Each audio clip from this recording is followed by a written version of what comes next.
Olá, pessoal. Hoje nós vamos dar início ao nosso tópico sobre a influência, né, de sistemas quânticos e do tratamento quântico quando lidamos com a informação.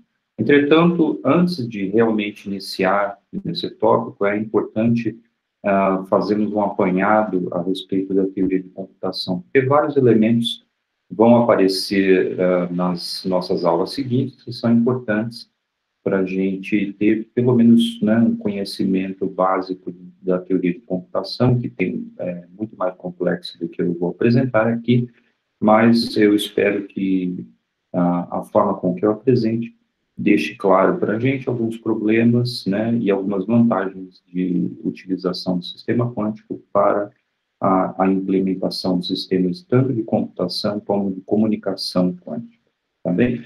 Bom, na aula de hoje, nós vamos falar um pouco sobre os elementos de teoria de computação, né? Na aula seguinte, falaremos especificamente do custo energético para a computação, um problema bastante importante.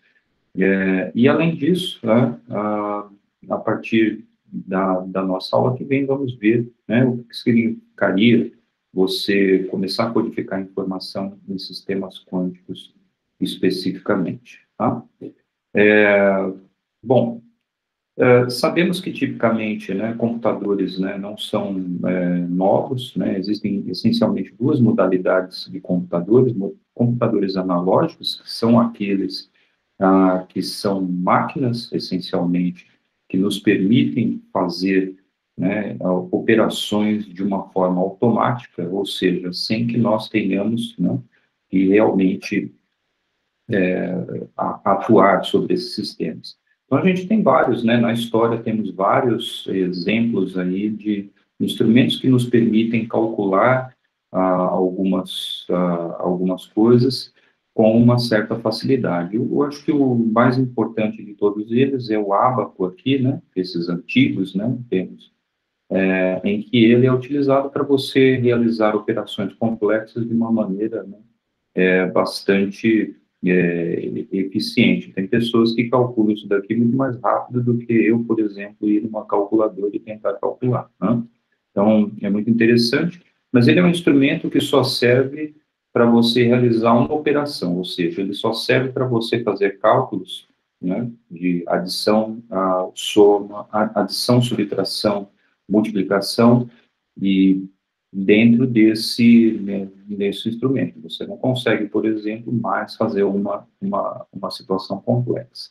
Para você ter um computador um pouco mais complexo, ou você desenvolve um computador que é dedicado, né, um computador analógico dedicado àquela determinada tarefa, ou você começa a falar de máquinas automáticas universais, que são os computadores do tipo que nós temos aqui, o computador que está sendo, por exemplo, gravado e transmitido essa informação que nós estamos enviando para vocês. Então, esses computadores universais, a discussão deles, de fato, começou também na primeira metade aí do século XX, né, juntamente, né, um pouco paralelamente com a teoria da informação, portanto, por isso justamente que tem alguns elementos, né, muito interessantes que podem aparecer. Bom, nós vamos falar basicamente sobre esse tipo de computador. Esse computador, conhecido como computador universal, ele deve satisfazer algumas propriedades específicas. Bom, deixa eu mostrar para vocês um gráfico que é muito importante, né? Um gráfico que está mostrando a lei de Moore, conhecida. Gordon Moore foi um pesquisador da Intel.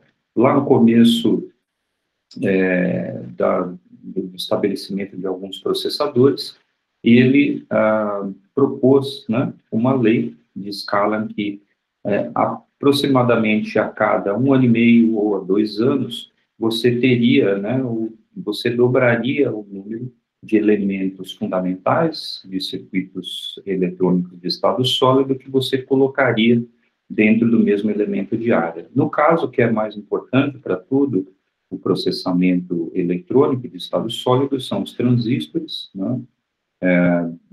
E esses transistores, eles essencialmente, né, via um padrão estabelecido de voltagem de 0 e 1, você estabelece, né, quem vai ser dentro dessa convenção o 0 e 1 na codificação de informação digital ou binária. Né? Então, isso é muito interessante, porque se você observar esses pontos, nós estamos falando desde de processadores da década de 60 até os mais atuais, e você vê que realmente, né, eles seguem uma lei, né, de escala aí com o tempo, que realmente é linear, ou seja, a lei de Moore se aplica e, portanto, né, você tem computadores de elementos, que em seus elementos, né, de processamento, tá, você tem tipicamente, você dobra a densidade de elementos do circuito que você conseguiria há 2 anos atrás. Então, essa lei, ela é uma lei linear, né? A questão é que os procedimentos de miniaturização, né, estão chegando a um determinado limite das tecnologias, já tivemos mudanças de várias tecnologias, mas as tecnologias de impressão de elementos de circuitos integrados, né, ela sabe-se que ela vai atingir um limite. Então, no futuro, a questão é se nós continuaremos numa linearização, né, um processo linear em que nós conseguiremos compactar mais elementos, ou se de fato, né, nós chegaremos a essa situação em que você tem um limiar, né, em que a partir dali você não consegue, com essa tecnologia vigente ou essa arquitetura de semicondutores, você não consegue mais ir para frente.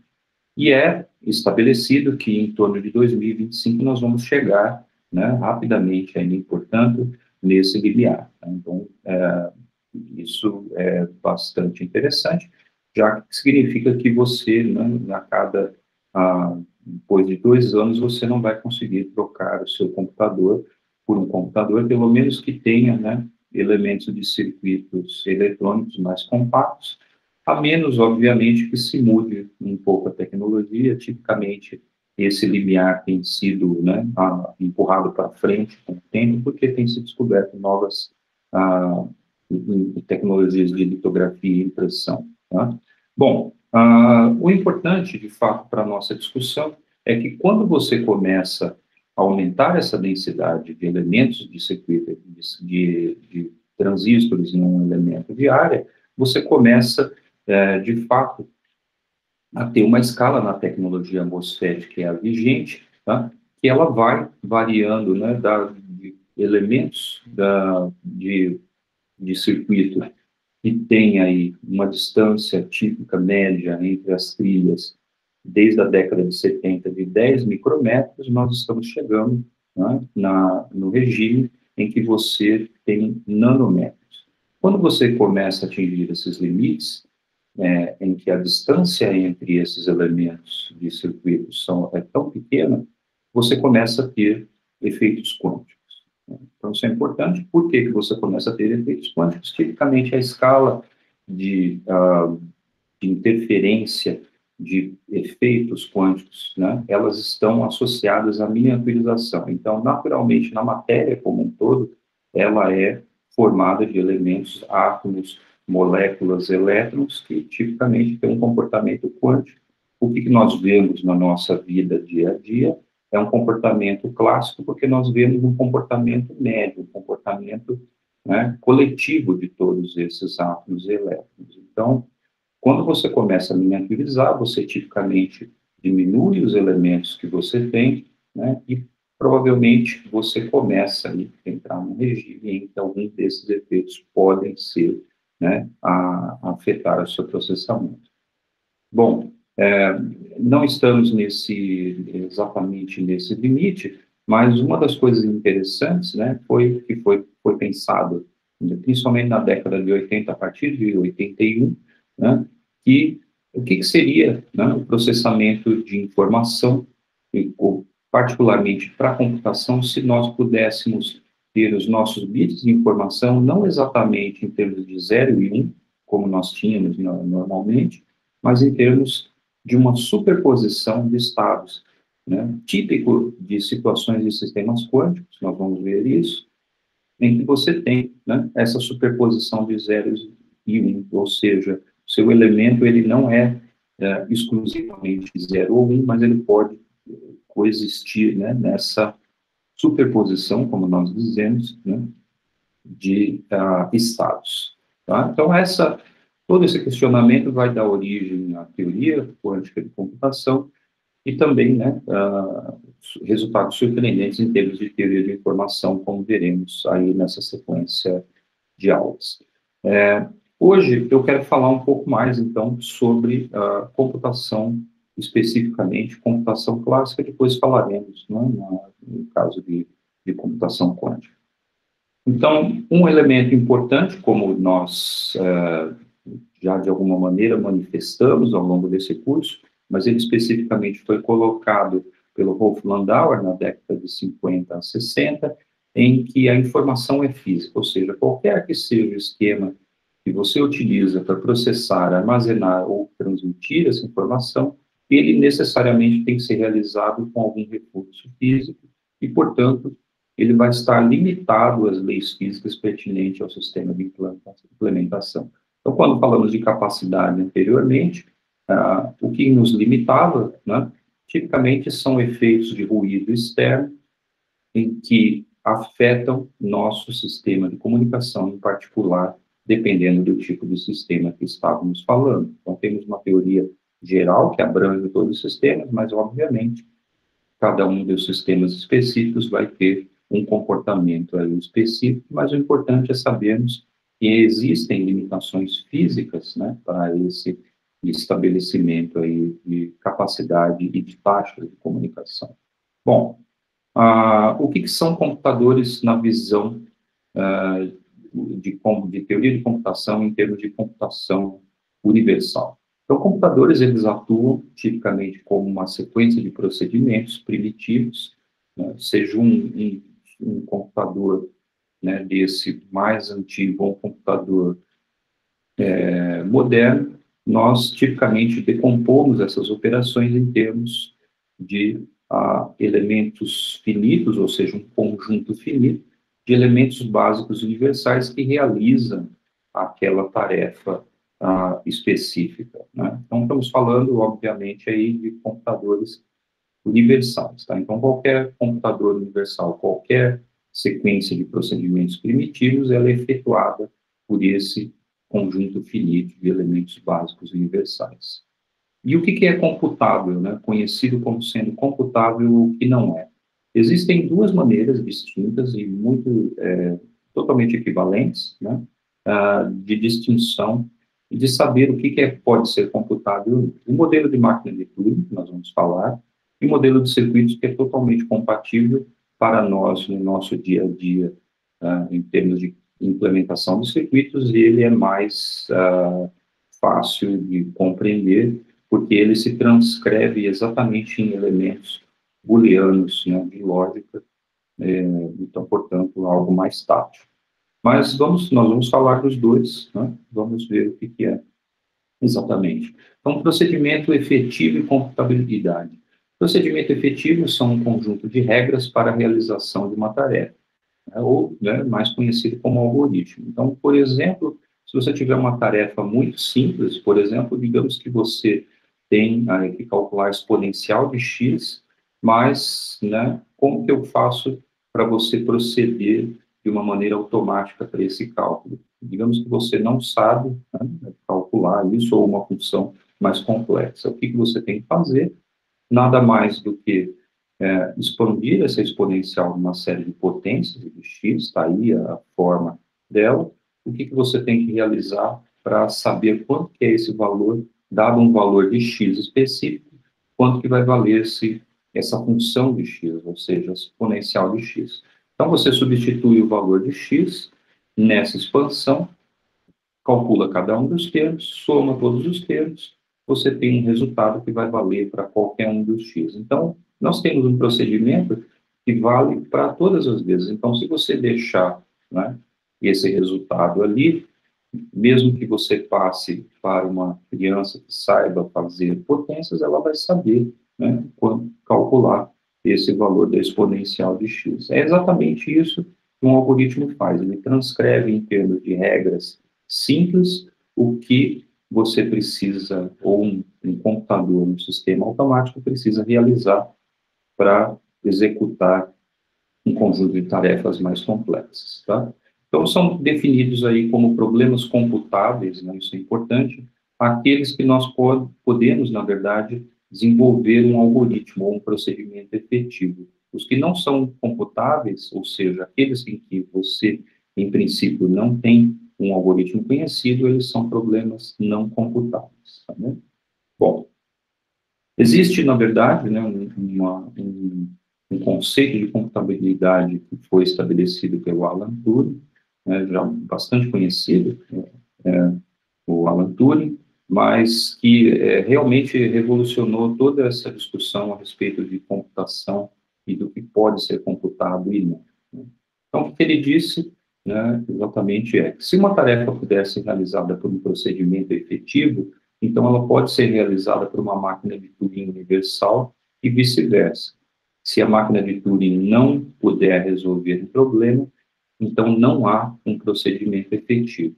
Vamos ver exatamente o que é essa máquina de Turing. Essa máquina de Turing é conhecida como uma máquina de estado finito mais uma memória ilimitada, né? Nós temos uma memória infinita.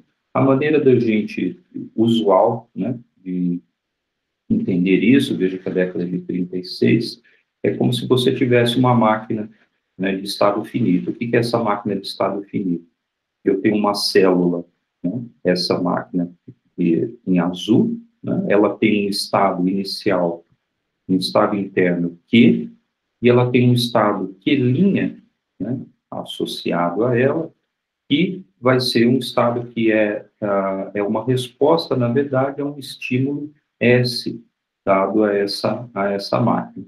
Quando você, né, ou seja, Q e Q' são estados internos, S e R são elementos, né, são informações associadas à comunicação externa com essa máquina de estado finito. Então, através da transição de estados finitos, né, ela e é influenciada pela nosso estímulo S, ela fornece uma resposta, chamamos R, que é chamada como sendo uma resposta ao estímulo S mais, né, um deslocamento dessa máquina. Então, tipicamente, essa máquina é desenhada aqui como esse elemento, que é uma cabeça de impressão, onde você tem uma fita com células, né, que vai de infinito a menos infinito aí, né, mas ela simplesmente em cada ponto dessa, ou seja, cada célula, ela recebe um estímulo que tiver escrito,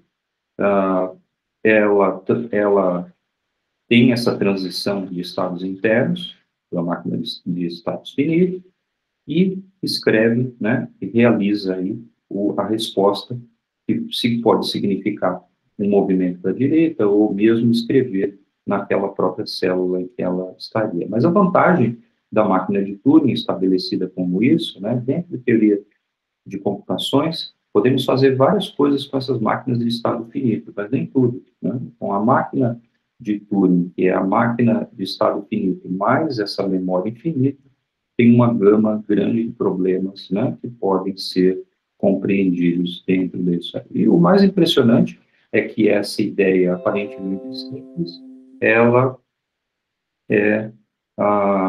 ela é totalmente equivalente à nossa ideia de circuitos e, portanto, né, ela vai ser realmente dizer o que pode ou não pode ser comportado. Então, se você não conseguir, né, dar um determinado problema, se você não conseguir transcrever esse problema em termos dessa máquina de Turing, você significa que não existe um algoritmo efetivo, né, um procedimento efetivo para você resolver aquele determinado problema, né, pelo menos não num tempo que se escala em, né, pelo menos polinomialmente. Tá? Então, a tese de Church-Turing, que é importante, é que uma função computável é uma função que seja computável por uma máquina de Turing. Então, se essa função f de x for computável por Turing, existe uma máquina de Turing, TF, tal que se x for escrito na fita dessa máquina, tá, ela eventualmente para com a sua função f de x impressa na fita. Então, você imprime o x, sai f de x. E a classe de funções computáveis por uma máquina de Turing corresponde exatamente à classe de funções computáveis por um algoritmo. Tá? Então, vamos entrar muito em detalhe de como que a gente pode mostrar isso, mas é importante saber, né, que existe. Então, uma outra maneira, como vocês vão ver, muito mais aparentemente simples da gente entender é o modelo de circuitos. Um circuito, o que ele é composto por fios, né, ou linhas, né, e portas que carregam e manipulam a informação e realizam essas tarefas computacionais individualmente, cada uma dessas portas, tarefas simples, e quando combinados de alguma maneira específica, elas calculam uma determinada função f de x que for computável, de acordo com aquela definição da tese de Church-Turing. O mais interessante é que você pode, na verdade, organizar esses elementos individuais, não para calcular apenas uma função específica, você consegue calcular qualquer função, né, que seja computável. Então, um computador entendido aí, dentro, entre aspas, como determinístico, né, ele é compreendido dentro de um modelo de circuitos como um conjunto de elementos básicos universais também, que são necessários para computar uma função que leva os seus n bits iniciais, ou seja, os seus inputs, em termos de informação em bits, a sua informação, seja que for digitalizada, e ela leva a esse conjunto de m, né, bits de saída. Então, dado um input, ele produz um output univocamente, tá bem? Então, isso é determinístico. Além disso, né, se você tem, né, essa combinação, no fim das contas, o procedimento que você pode associar, né, de possíveis sequências de n bits que te levariam a cada uma a um resultado 0 e 1, né, independentemente para cada um dos bits aí de saída. Então, com base no fato de você ter dois estados, de 0 e 1 elevado a n, você tem duas a n possibilidades para os inputs, e cada um deles dão dois possíveis, né, outputs. E, portanto, né, se você computa isso, dois outputs para cada dois a n possíveis inputs, o que você tem é 2 elevado a 2 a n funções que levam n bits a 1 bit. Então, a avaliação de qualquer uma dessas funções vai poder, né, ser reduzida a uma sequência de elementos básicos universais. Tá? Então, uma definição importante, daqui a pouco a gente entra nesses elementos dos circuitos, uma computação aqui vai ser uma sequência finita de operações elementares fundamentais, né, ou seja, um circuito, aplicada a uma palavra aí de bits de input. Dizemos que um conjunto de elementos básicos fundamentais são universais, né, se a partir do qual funções que são arbitrariamente complexas podem ser computadas. Então, o ponto, a mensagem importante, né, que nós falamos anteriormente, é que a classe de funções que são computáveis por uma família de circuitos uniforme, vamos ver que família de circuitos teremos, ela é exatamente a mesma que as que podem ser computadas por uma máquina de Turing. Então, é muito interessante, né, que nós temos aí duas conexões. Uma que diz a respeito de elementos básicos, né, fundamentais, em termos de circuitos, ou seja, são elementos que vão fazer operações lógicas, e aqueles, né, para os quais podemos encontrar um algoritmo. Então, significa que aqueles circuitos, aqueles elementos, né, que participam de uma determinada computação para um determinado problema, e eu consigo desenvolver um circuito, significa que ele é computável, ou seja, correspondentemente, eu tinha um algoritmo. Então, portanto, essas duas ideias de o que é computável e o que não é, são absolutamente idênticas. Tá? Bom, quais que são os elementos, né? Qual que é a família de elementos fundamentais, né? Família uniforme de elementos do circuito. Nós temos, primeiramente, um elemento mais importante de todos, que é o bit. Então, o bit vai ser representado como uma linha. Então, se é 0, continua 0. Se é 1, continua 1 aqui. Eu tenho a fan-out, que é importante, que ela é uma cópia, ela estabelece uma cópia. Se eu tenho um bit aqui, ela estabelece uma cópia de um ponto ao outro.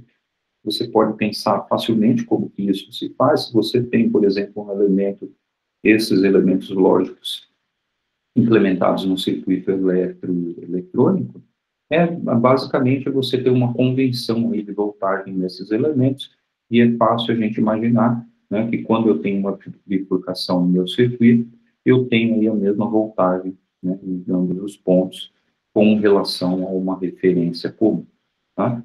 Temos também a operação NOT, a operação inverte, né? Ela simplesmente pega, se eu tenho 0 na entrada, eu tenho 1 na saída. O que é mostrado aqui nesse slide, talvez esteja muito pequeno para vocês verem, mas é conhecido como tabela verdade. Ela contrasta o que eu tenho de elemento de entrada com o que eu tenho de elemento de saída.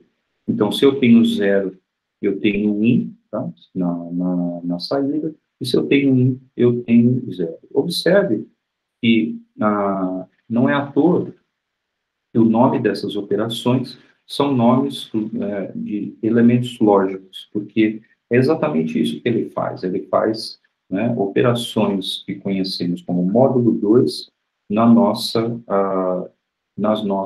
nossos elementos de informação.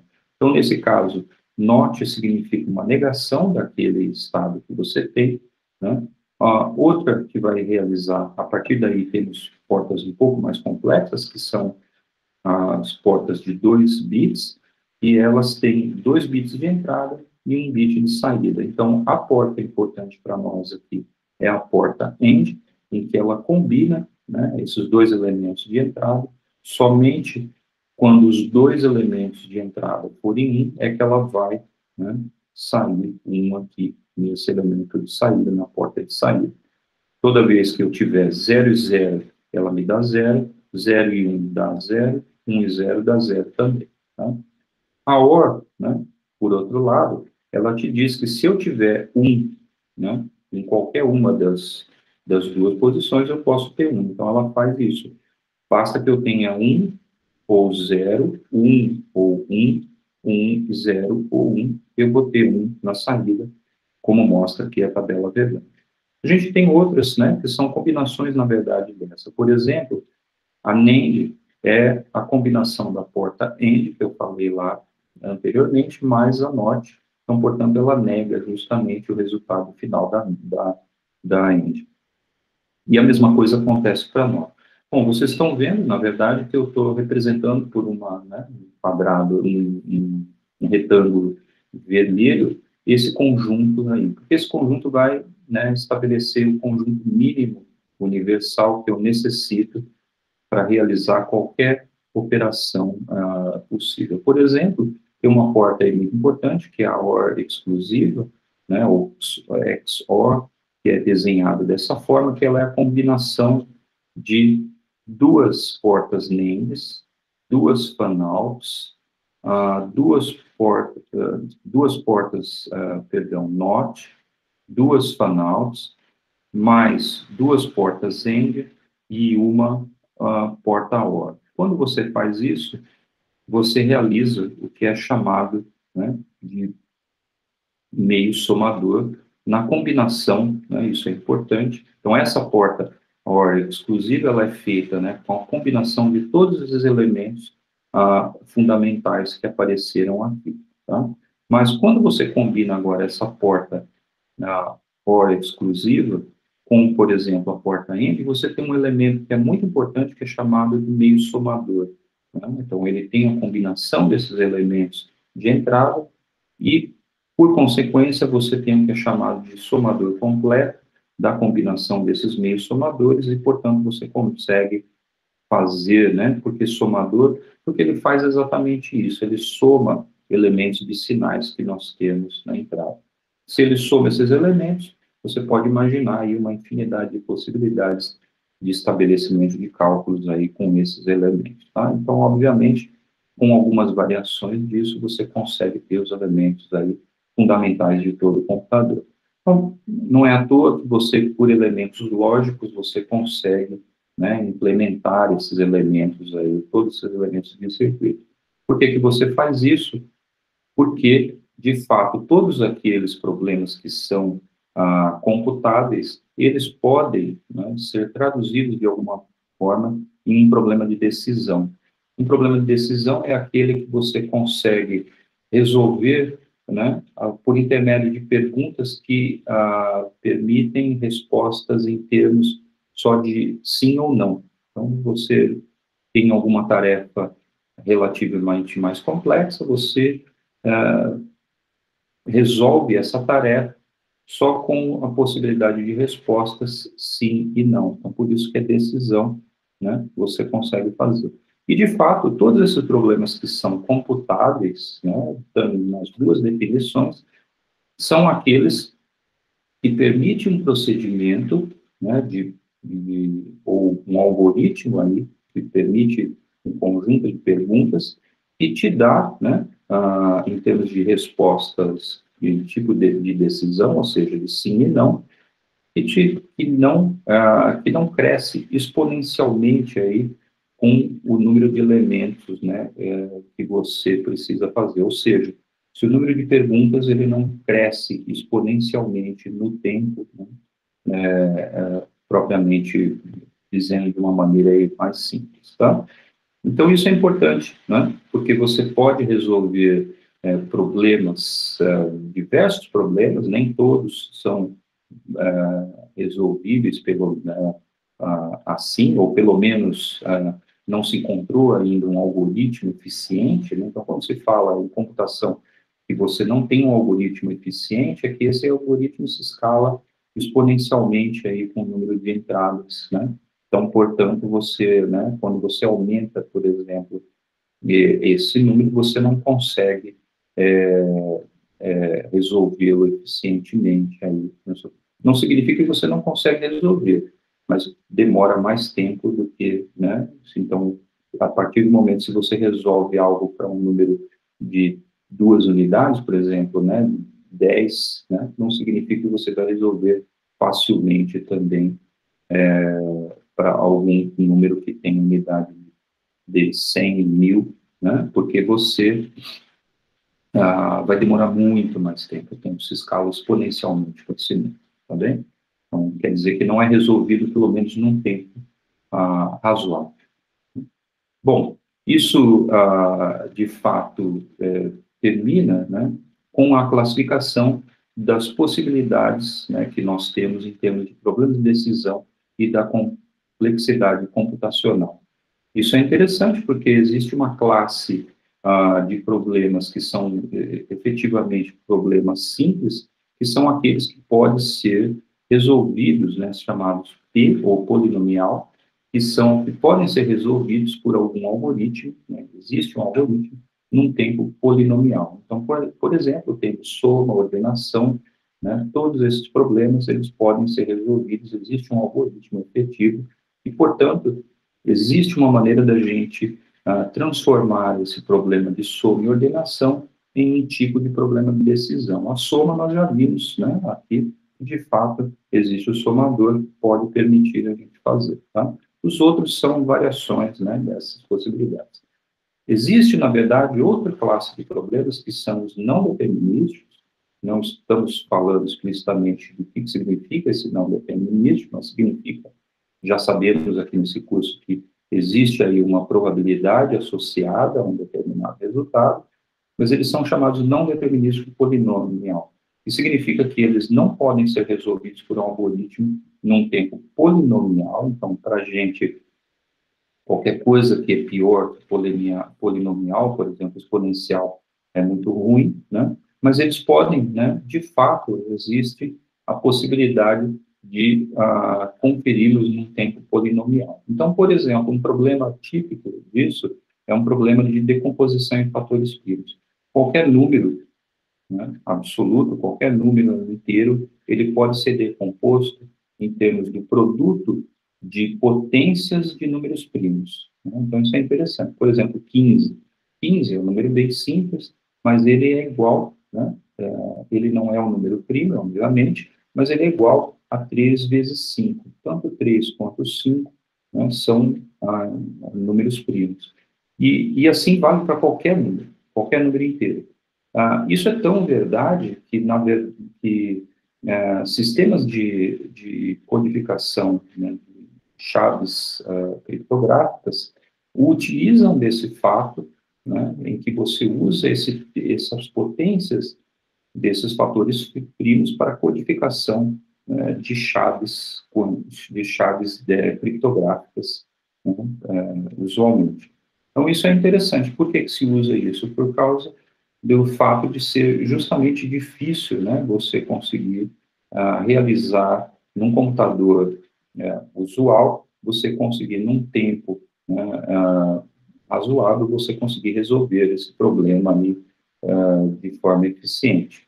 Entretanto, é assim como 15, né? Uma vez que você obtém essa decomposição em termos dos fatores primos, é muito fácil você checar se de fato ele é verdadeiro. Por exemplo, aqui basta você multiplicar o 3 vezes 5, que é uma operação fácil, você consegue estabelecer, tá? Então, sabe-se aí que você tem essas classes de problemas, tipicamente, né? Existe problemas de complexidade é muito mais do que isso que eu estou falando para vocês, mas o mais importante é que, recentemente, com o tratamento de alguns problemas, do ponto de vista de algoritmos que podem utilizar essa codificação quântica, se descobriu que algum desses problemas que são aparentemente INPs, eles podem ser resolvidos num tempo que é não exponencial ou polinomial, né, efetivamente. O que significa? Em princípio, né, se conjectura que você tem uma classe de problemas, que são problemas que, num computador clássico, eles são problemas difíceis a serem resolvidos, mas num computador quântico, eles permitem, né, que você resolva esse problema no que é chamado, né, de um circuito, né, um problema tipo Bounded Error Probabilistic Polynomial Time on a Quantum Circuit, ou BQP, né, para ficar mais simples. Então, são classes de problemas que são difíceis de serem resolvidos no computador clássico, mas no computador quântico eles podem ser resolvidos. Então, com os avanços das tecnologias, principalmente aí na última década, né, estamos chegando numa situação em que, de fato, esses computadores começam a afetar, né, ter a possibilidade de começar a afetar, né, influenciar esses sistemas de segurança, uma vez que o, o sistema mais típico, que é conhecido como RSA, de codificação de chaves, né, de criptografia, eles se utilizam justamente do fato de você ter dificuldade de decomposição, né, de fatores primos, né, de um número arbitrário, né, que foi utilizado para estabelecer essas chaves para várias, né, operações bancárias, comunicações de informações sensíveis, né, e secretas também, por exemplo. Então, de fato, existe um algoritmo conhecido como algoritmo de Shor, que ele resolve esse problema aí num tempo que não é exatamente polinomial, mas é um tempo que é um polinômio de um logaritmo, ou seja, ele é muito, muito melhor do que exponencial, tá? Então, significa que se eu tiver um computador quântico com um número de bits quânticos suficientes, ele consegue, né, quebrar essas chaves criptográficas. Então, isso pode ser um problema, mas para isso já existe também, né, o que é chamado criptografia quântica ou criptografia pós-quântica, que se protege, né, justamente desse tipo de ataque. Tá bem? Bom, a aula de hoje é só isso, como eu disse, é só uma introdução à teoria de computação. Recomendo a vocês, né, tem vários bons cursos sobre isso, para quem tiver interesse, né? E nós voltamos, então, na aula que vem, falando sobre os custos de computação. Quanto custa você fazer uma operação? Quanto custa você apagar essa informação? Tá bem? Bom, então, até a próxima aula. Tchau.